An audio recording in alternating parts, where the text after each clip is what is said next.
Hello friends, स्वागत है आपका आपके अपने यूट्यूब चैनल में। तो कल है 21 फरवरी और आपको आपको अपना बोर्ड एग्जाम देना है। तो देखिए सत्र 2022-23 के लिए बहुत ही महत्वपूर्ण मॉडल पेपर है। आप इसे देख कर ही जाइए, आपके लिए बहुत ही इंपॉर्टेंट है। और ये 70 नंबर का है, जैसा कि आप जानते हैं आपका पेपर 70 नंबर का होता है। और यह इसमें के क्वेश्चन इसी पैटर्न के क्वेश्चन है, खुद बोर्ड द्वारा जारी किया गया है, इसी पैटर्न के क्वेश्चन आएंगे। तो कुछ निर्देश दिए गए हैं, जैसे कि आपको देखिए सभी प्रश्न अनिवार्य हैं। इस प्रश्न पत्र में 2 खंड हैं, OMR वाला भी आपको क्या करना है, भरना है। तो यही सारे निर्देश हैं जो कि आप निर्देश जान चुके हैं। आप हिंदी का पेपर दे चुके हैं, आप कुछ आपको समझ में आ गया होगा। तो चलिए देखते हैं इनके क्वेश्चंस को। देखिए खंड अ यहाँ से आपका स्टार्ट होता है। तो देखिए पहला बहुविकल्पी प्रश्न है कि एक परिमेय संख्या का दशमलव प्रसार सदैव होता है। जो एक परिमेय संख्या होती है, इसका दशमलव प्रसार कैसा होता है, आपको कमेंट करके बताना है कि एक जो परिमेय संख्या है, इसका दशमलव प्रसार कैसा होता है। देखिए अब दिया है तो उसमें देखिए क्या होता है, जो एक परिमेय संख्या होती है उसका दशमलव प्रसार शांत भी होता है और अशांत भी होता है। आप कोई भी एक परिमेय संख्या, एक दो परिमेय संख्या लेके उसका मतलब कि गुणा मतलब उसके में भाग दीजिए, तो आपको पता चल जाएगा कि हाँ शांत भी होता है और शांत भी होता है। इतना मतलब कि आप समझ सकते हैं। इसको पूरा डिटेल में नहीं बता रहा हूँ, बस उपयुक्त दोनों आप इसको याद कर लीजिए कि एक परिमेय संख्या का दशमलव प्रसार सदैव कैसा होता है, तो शांत और अशांत दोनों होता है। अब देखिए बोला है कि एक शून्येतर परिमेय संख्या एक अपरिमेय संख्या का गुणनफल होता है।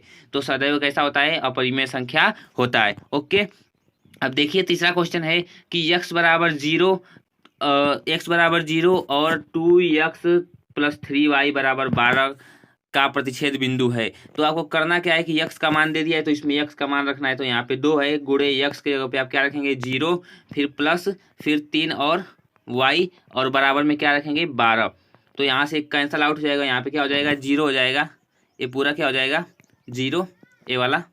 तो ये क्या हो जाएगा, यहाँ पे ये पूरा कट हो जाएगा, 0 और 3y बराबर 12 बचेगा। तो y बराबर आप क्या लिखेंगे, देखिए यहाँ पे 3y बराबर 12 बचा, तो y बराबर 12 के नीचे जाएगा 3, तो 3 से कट जाएगा, तो y बराबर कितना आएगा, 4। यानी x बराबर 0 और y बराबर 4। तो ये क्या हो जाएगा, x बराबर 0 और y बराबर 4। देखिए दिया है कि वह सबसे बड़ी संख्या जिससे 70 और 125 को विभाजित करने पर क्रमशः शेषफल 5 और 8 प्राप्त होंगे। तो आपको इसको क्या करना है कि इसमें टाइम वेस्ट नहीं करना है, पहले आपको चेक करके देख लेना है। तो देखिए 70 है, इसमें पहले आप 13, पहला 13 ऑप्शन है, तो पहला 13 को लगाइए। तो 13, तो 13 2 26, 13 13 5 65 आएगा, यानी 65 आएगा, 5 शेषफल प्राप्त हो रहा है। तो ये जो 13 है वो क्या होगा, राइट ऑप्शन होगा, क्योंकि 13 से आप इन दोनों में भाग करके देखिए क्रमशः शेषफल कितना बचेगा, 5 और 8 प्राप्त होगा। आपको 5 और 8 से मतलब क्या होगा, शेषफल प्राप्त होगा। देखिए पांचवा क्वेश्चन है कि समीकरण 2x + ay बराबर 1 तथा 3x - 5y बराबर 7 का कोई हल नहीं है होगा यदि a का मान होगा। तो a का मान आपको निकालना है। तो यदि कोई हल नहीं होता है, तो वो रेखाएं कैसी होती हैं, जब जिसका कोई हल नहीं होता है तो क्या होती हैं, समांतर होती हैं एक दूसरे के। और समांतर रेखाओं का प्रतिबंध क्या है, a1/a2 is equal to b1/b2 is equal to c1/c2। इतना जगह नहीं है कि मैं लिखूं, यानी यही प्रतिबंध होता है जिसका कोई भी हल नहीं होता है, क्योंकि रेखाएं समांतर होती हैं। तो इसके लिए आप क्या करेंगे, वो सूत्र लगाएंगे तो आपको यही आंसर प्राप्त होगा। जब a1/a2 वाला सूत्र लगा के निकालेंगे तो -10 मतलब -10/3 आपको क्या होगा, आंसर प्राप्त होगा। आप इसे क्या करेंगे, एक बार जरूर करेंगे। तो इसको आप अपने रफ कॉपी में नोट कर लीजिए और कर लीजिए इसको एक बार। देखिए छठवां क्वेश्चन है कि द्विघात समीकरण 2x² - 4x + 3 बराबर 0 के बारे में निम्न कथनों पर विचार कीजिए। तो क्या होगा कि दिए गए समीकरण का व्युत्क्रम 0 से कम होगा, समीकरण के मूल वास्तविक नहीं हैं, समीकरण का व्युत्क्रम 0 है, समीकरण के मूल वास्तविक हैं। तो पहले इसका आपको व्युत्क्रम निकालना है। व्युत्क्रम का सूत्र क्या होता है, b² - 4ac क्या होता है, व्युत्क्रम निकालेंगे।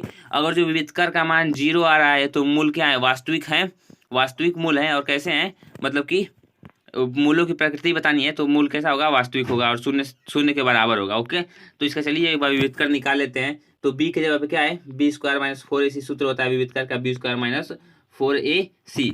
तो क्या होता है, b² - 4ac की जगह पे b का मान क्या है, 4 है। जैसे देखिए आप 4 का स्क्वायर -4 और a क्या है, 2 और c 3 है। तो 4 से ऊपर मतलब 16, यानी 4 का स्क्वायर करेंगे 16 माइनस 4 दूना के 8, 8 तरीके 24। 16 में से 24 आप घटाएंगे, जैसे 4 दूना के 8, 4 दूना के 8, 8 तरीके 24। ओके, अब 24 में से आप 16 घटाएंगे तो देखिए माइनस में आएगा, क्योंकि 24 क्या है, बड़ा है। तो अब आप यहीं से अंदाजा लगा सकते हैं कि व्युत्क्रम क्या होगा, व्युत्क्रम का मान 0 से कम होगा और दिए हुए मूल कैसे होंगे, दिए गए मूल वास्तविक नहीं है, यानी जो समीकरण के मूल है वास्तविक नहीं होंगे। यानी पहला और दूसरा का आप मतलब कि यहाँ पे देखिए पहला और दूसरा ऑप्शन सही है, तो यहाँ पे आप लिख देंगे कि ए और बी क्या है, सही है। ये वाला ऑप्शन आपका क्या हो जाएगा, सही हो जाएगा। ओके, आई होप दोस्तों मतलब थोड़ी सी स्क्रीन रिकॉर्डिंग में दिक्कत हो रही है, क्योंकि मतलब इस पे अपने मोबाइल पे लिखना नहीं बन रहा है, इसीलिए। बाकी आपका ये क्वेश्चन क्या कीजिए, आप तैयार कर लीजिए। देखिए 7वां क्वेश्चन है कि AOBC एक आयत है जिसके 3 शीर्ष हैं। तो देखिए ये आयत है ऐसे एक प्रकार का क्या है, आयत है, और जिसके विकर्ण क्या है, जिसके विकर्ण AO और BC है। मान लीजिए कि ए है और AO है, और इधर से B है और ये C है। AOBC क्या है, इसके विकर्ण हैं। तो इसका पूछा है कि इसकी मतलब कि इसके विकर्ण हैं, तो आयत के 3 शीर्ष हैं, तो इसका विकर्ण है, तो इसका विकर्ण कड़ी में 34 आएगा। कैसे, आपको ए की दे दिया है, ए का निर्देशांक दे दिया है और ओ का निर्देशांक दे दिया है। जब आप दूरी सूत्र लगाएंगे इसमें, जब आप इसमें दूरी सूत्र लगाएं तो क्या आएगा, तो कड़ी में 34 का आ जाएगा, इसका मतलब कि आ जाएगा। आप दूरी सूत्र लगा के देखिए, इन दोनों के बीच दूरी सूत्र के द्वारा क्या होगा, ज्ञात हो जाएगा। दूरी सूत्र क्या होता है, डी बराबर x2 माइनस x1 का square plus y2 minus y1 का स्क्वायर, और उसके बाद क्या होता है, अंडर रूट में होता है। आपको समझ में नहीं आएगा, इसमें आप अंडर रूट में रहता है वो जो बताया वो भी सूत्र। और देखिए यदि समीकरण x square plus kx minus 5/4 बराबर 0 का एक मूल 1/2 है तो k का मान होगा। अब इसका एक मूल दिया है 1/2, तो आप एक मूल यानी कि x के जगह पे क्या रखेंगे 1/2, और यहाँ पे भी x के जगह पे 1/2 रख के जब हल करेंगे तो इसका क्या हो जाएगा, मतलब k का मान आपको मालूम हो जाएगा। तो दोस्तों फटाफट से कमेंट करके बताइए कि k का मान क्या होगा। आपको x स्क्वायर की जगह पे क्या रखना है, 1/2 का स्क्वायर, और यक्स के जगह पे 1/2, क्योंकि ये मूल है एक, तो मूल को यक्स का स्थान पे क्या करेंगे आप रखेंगे। ओके, अब देखिए आपका 9वां क्वेश्चन है कि दो त्रिभुज समरूप होते हैं यदि उनके संगत कोण बराबर हों, यदि उनके भुजाएं अनुपात में होती हों, उपयुक्त दोनों इनमें से कोई नहीं। तो उपयुक्त दोनों वाला क्या होगा, सही होगा, क्योंकि उनको संगत कोण जब बराबर होंगे तब, और संगत भुजाएं एक ही अनुपात में होंगी तब। और 10वां क्वेश्चन है कि यदि एक समकोण ABC 90 डिग्री और AC 3 और BC 4 तो बिंदु C से होकर जाने वाली मध्यिका का माप होगा। इसका फिगर कुछ इस प्रकार से बनेगा, और इसमें आपको दिया है कि जो C है वो 90 डिग्री है, यानी ये वाला कोण क्या है 90 डिग्री है, जो कोण C है। देखिए इसको इधर लिख रहा हूँ, तो इसको C मान लीजिए, और क्या बोला है AC 3 सेमी और BC 4 सेमी, तो BC 4 सेमी। देखिए मतलब इसको इस प्रकार से फिगर आप बनाएंगे कि जो बड़ा भुजा वो कड़ हो जाए, यानी कि BC क्या वो कड़ है, उसी के हिसाब से आप क्या करेंगे, इसको बनाएंगे। एक बार आप इसको क्या करेंगे, बना के इसकी माध्यिका की माप करेंगे। आपके लिए क्वेश्चन छोड़ता हूँ 10वां क्वेश्चन।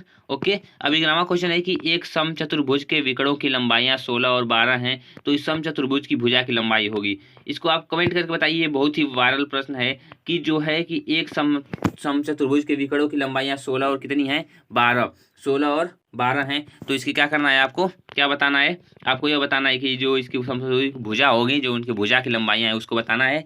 तो 8 6 तो इसका आंसर क्या होगा, इसका आंसर होगा 10 सेमी। आप इसको करके बताएंगे कैसे होगा। ओके दोस्तों, अब चलिए अब हम देखते हैं नेक्स्ट क्वेश्चन की। दो ये क्वेश्चन तो आप फिक्स कर लीजिए कि ऐसे पैटर्न के क्वेश्चन पूछते ही पूछते हैं, ऐसे पैटर्न के क्वेश्चन क्या होगा, पूछेगा ही पूछेगा, इसमें कोई दो राय नहीं है, क्योंकि या तो क्षेत्रफल का अनुपात दे देगा या तो भुजा का अनुपात दे देगा। तो देखिए हमारे पास क्या दिया है, भुजा का अनुपात दिया है, तो जैसे जो भुजा का वर्ग होता है, भुजा के अनुपात का जो वर्ग होगा वो क्षेत्रफल के अनुपात के बराबर होगा। तो 4 का वर्ग क्या हो जाएगा 16, और 9 का 81, यानी ये वाला ऑप्शन क्या हो जाएगा, बिल्कुल सही हो जाएगा, 16:81। ओके, अब देखिए यदि 4 tan थीटा बराबर 3 है तो 4 sin थीटा, इसका मान क्या होगा, इसको आपको त्रिकोणमिति की मदद से निकालना है। इसको आप खुद करेंगे कॉपी बैठ के।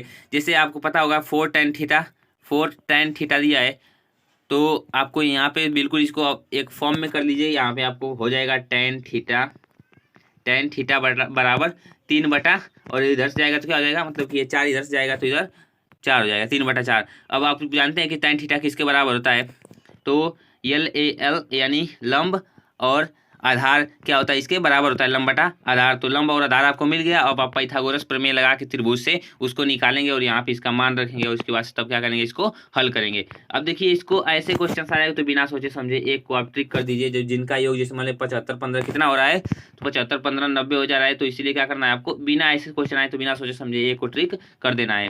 ओके। अब देखिए, यदि वृत्त का परिमाप वर्ग के परिमाप के बराबर है तो उनके क्षेत्रफलों का अनुपात होगा। यानी एक वृत्त का परिमाप है और वर्ग के परिमाप के क्या है, बराबर है, तो उनके क्षेत्रफलों का अनुपात होगा। तो आपको क्या करना है कि अनुपात निकालना है। जैसे वृत्त का परिमाप लिखना है और उसके बाद क्षेत्रफल का अनुपात और उसको बराबर करके उनके सूत्र लिखने हैं, तब आपको ये क्या करेंगे, आसानी से मिल जाएंगे। तो ये क्वेश्चन मान लीजिए कि समझने लायक क्वेश्चन है। हालांकि ये क्वेश्चन मैं आपको दिखा रहा हूँ, आप इन क्वेश्चन को प्रैक्टिस करके जाएंगे। तो दोस्तों अब चलिए देखिए, 16वां क्वेश्चन है कि दो गोलों के आयतनों का अनुपात 64-27 है, तो उनके पृष्ठीय क्षेत्रफलों का अनुपात होगा।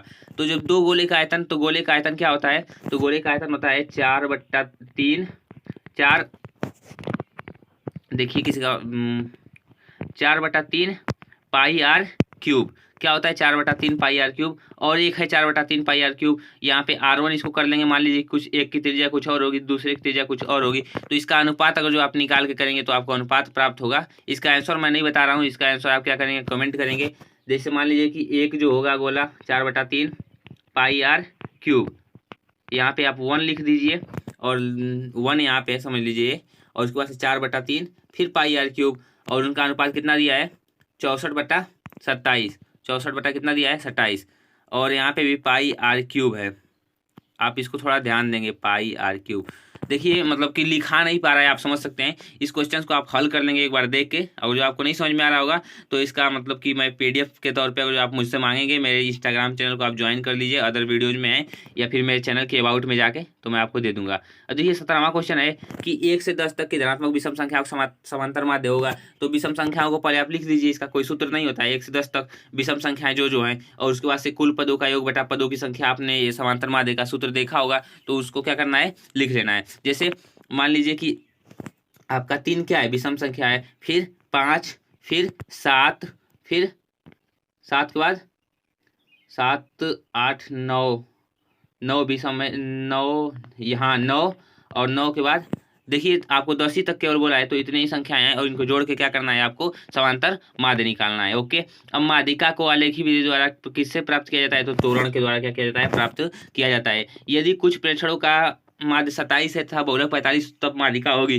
तो इसका एक सूत्र है, देखिए यहीं पे नीचे दिया होगा, नीचे नहीं शायद दिया नहीं है, कि बहुलक कि 3 माध्यिका बराबर बहुलक प्लस माध्य, 3 माध्यिका बराबर बहुलक प्लस 2 माध्य, 3 माध्यिका बराबर माध्यिका लिखा है, बहुलक प्लस 2 माध्य, यहाँ पे बहुलक समझ लीजिए और 2 माध्य। ये सूत्र आप लगाएंगे इसमें, तो आपको क्या होगा, इसका पता चल जाएगा। अब देखिए, वर्गीकृत आंकड़ों से अधिक प्रकार और से कम प्रकार की संचयी बारंबारता के वक्रों के प्रतिच्छेद बिंदु को भुज के आंकड़ों का प्राप्त होना क्या कहलाता है, क्या माध्यक कहलाता है, कि माध्यक कहलाता है, कि बहुलक के उपरोक्त सभी। तो आपको पता होगा कि देखिए यहाँ पे दिया है कि वर्गीकृत आंकड़ों से अधिक प्रकार से कम प्रकार की संचयी बारंबारता वक्रों से प्रतिच्छेद बिंदु के भुज से कहते हैं, तो वो माध्यक प्राप्त होता है। आपको पता होगा जैसे ग्राफ खींच के जो प्राप्त होता है वो क्या होता है, माध्यक होता है। ओके। अब देखिए यहाँ पे आपके मतलब कि लॉन्ग क्वेश्चंस हैं, सभी खंड को आपको हल करना है। 2 क्रमागत पूर्णांकों का गुणनफल 2 से विभाज्य है, यह कथन सत्य है या असत्य है, कारण बताइए, इसका आपको कारण बताना है, और इसका आपको मान निकालना है। तो आप क्वेश्चन करने वाले हैं, आप इनको सूत्र याद रख के जाएंगे एग्जाम में, मेनली आपको सूत्र याद करके जाना है। मैं आपको रिकमेंड करूंगा कि आप सारे सूत्र पृष्ठीय क्षेत्रफल और आयतन के, त्रिकोणमिति के और जितने भी अन्य सूत्र हैं आप याद करके जाएं, ताकि आपको स्कोर करने में अच्छा रहे। और देखिए, आपको अगर जो पास होने के लिए बस पढ़ रहे हैं तो आपको बस रचना चैप्टर तैयार कर लेना है। रात में आज रचना चैप्टर हो गया, और एक और चैप्टर है कौन सा, बहुलक वाला, जैसे कि जो संख्यायिकी है उसको आपको तैयार करके ही जाना है। ये क्वेश्चंस बहुत इंपॉर्टेंट है, आप इस क्वेश्चन को देखते जाइए, इसको आपको किस तरह हल करना है आप इसे समझते रहिए, क्योंकि मैथ एक कॉन्सेप्ट है, कोई वायरल पेपर नहीं होता है। अगर जो आपको बस एक पैटर्न के क्वेश्चंस करने आने चाहिए, कॉन्सेप्ट अगर जो आप लगाएंगे तो आप कोई भी क्वेश्चंस क्या कर सकते हैं, हल कर सकते हैं। दोस्तों आई होप आपको मेरी बातें समझ में आ रही होंगी। और देखिए ये क्वेश्चंस हैं आपके, मैं स्क्रॉल कर दे रहा हूँ, आप क्वेश्चंस को नोट कर लीजिए। हालांकि ये क्वेश्चंस फिक्स नहीं है कि बोर्ड एग्जाम में आएंगे ही आएंगे, लेकिन व्यूज के चक्कर में बहुत लोग ऐसा कर रहे हैं, तो हम लोगों को भी ऐसा करना पड़ रहा है, क्योंकि अच्छे लोगों के चैनल को कोई वॉच नहीं करता। तो दोस्तों नेक्स्ट टाइम से जब मेरा यूट्यूब चैनल बड़ा हो जाएगा तो मैं ऐसी कुछ मतलब कि मैं आपको सच में मतलब कि आपके कॉन्सेप्ट क्लियर करने की कोशिश करूंगा। मतलब कि ये तो मॉडल पेपर बहुत पहले का ही आ चुका है, हालांकि आप लोग बहुत बड़े बड़े क्रिएटर्स को वॉच करते होंगे। तो दोस्तों आई होप आपको कुछ भी क्लियर हुआ होगा, कुछ पैटर्न समझ में आया ही होगा। दोस्तों क्या करते हैं, इस वीडियो को हम यहीं पे एंड करते हैं। जय हिंद, जय भारत।